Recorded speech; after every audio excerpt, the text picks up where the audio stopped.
Housing for many who live in rundown units is simply better than nothing. It's depressing, graffiti in the walls, dog feces in the hallways.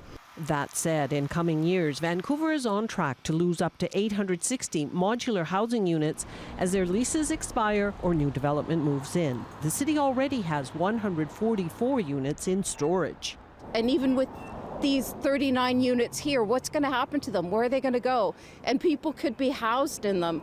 As well, advocates expect hundreds of single-room occupancy units will be lost to rent increases. Yeah, about 1,350 SROs lost by 2030 to rent increases. And there's no housing for people to go to. That's where you end up with another 10 cities. A newly published report by the Carnegie Housing Project projects the number of unhoused people in Vancouver will hit 4,700 by 2030.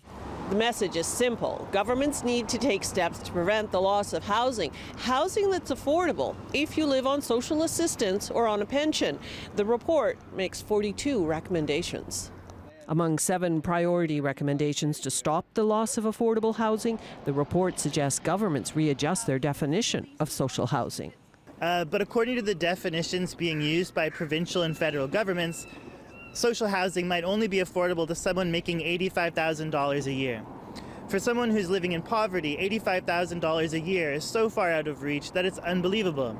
The NDP says it's reviewing a recent court decision that said the provincial government, not the city, is responsible for SRO rent controls. Our main goal is to make sure we can get the most vulnerable people indoors, get them the supports they need. That's our focus, and we're going to continue to do that work. Those in need of better housing have their own suggestion. Stop building condos for the up and coming. Stop building homes that people can't afford. Start looking at, proper housing. Advocates say by the end of the decade, governments need to create better possibilities for people on the street. Belle Puri, CBC News, Vancouver.